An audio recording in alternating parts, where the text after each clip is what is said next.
ലൈവിലൊരു അടിപൊളി അടിയായിരുന്നു കേട്ടോ നടന്നത്. നെവിനും ബിൻസിയും തമ്മിൽ. നെവിൻ നോമിനേറ്റ് ചെയ്തത് ബിൻസി ആയിരുന്നു. അതിന് റീസണായിട്ട് പറഞ്ഞത് ഈ പുകഞ്ഞ പുള്ളി പുറത്ത് എന്ന് പറയുന്ന ടാസ്കിൽ ബിൻസി കട്ടിലിൽ കിടക്കാൻ പാടില്ല എന്നുണ്ടായിരുന്നു എല്ലാവരും. പക്ഷേ ബിൻസി മാറിക്കിടന്ന് നല്ല അടിപൊളിയായിട്ട് ഉറങ്ങി. അപ്പോൾ അത് ടാസ്കിൻ്റെ റൂൾസിനൊക്കെ എതിരായിരുന്നു. അപ്പോൾ അങ്ങനെ ഒരു റീസൺ പറഞ്ഞിട്ടാണ് നെവിൻ നോമിനേറ്റ് ചെയ്തത്. പക്ഷേ ബിൻസി അതിനുശേഷം ഇങ്ങനെ സില്ലി കാര്യങ്ങൾക്ക് പറഞ്ഞ് നീ എന്നെ നോമിനേറ്റ് ചെയ്തു എന്ന് ചോദിക്കാനായിട്ട് ചെന്നു. അതൊരു വലിയ വഴക്കിലേക്ക് പോയി.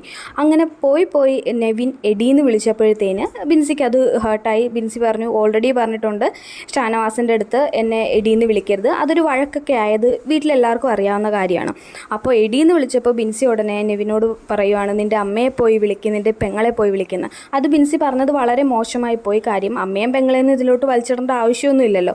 പറ്റില്ല എങ്കിൽ എനിക്ക് ഇഷ്ടമല്ല എന്ന് പറഞ്ഞാൽ മതി. അത് മാത്രമല്ല, നെവിൻ നോമിനേറ്റ് ചെയ്ത റീസൺ എന്ന് പറയുന്നത് വാലിഡ് ആയിട്ടുള്ളൊരു റീസണാണ്. അത് അല്ലാതെ സില്ലി ആയിട്ടുള്ളൊരു റീസൺ അല്ല ബിൻസിയെ നോമിനേറ്റ് ചെയ്തത്. ബിൻസി എന്തായാലും ആ ടാസ്കിനിടയിൽ കാണിച്ചത് വളരെ തെറ്റായിട്ടുള്ളൊരു കാര്യമാണ്. തെറ്റായിട്ടുള്ളതെന്ന് പറഞ്ഞാൽ റൂൾസിനെതിരായിട്ടുള്ള കാര്യം തന്നെയാണ് ബിൻസി കാണിച്ചത്. അപ്പോൾ നെവിൻ അത് തീർച്ചയായും പറഞ്ഞത് വളരെ ശരിയാണ്. നെവിനെ കൈ ചൂണ്ടി അടിക്കുന്ന സ്റ്റേജ് വരെ എത്തി.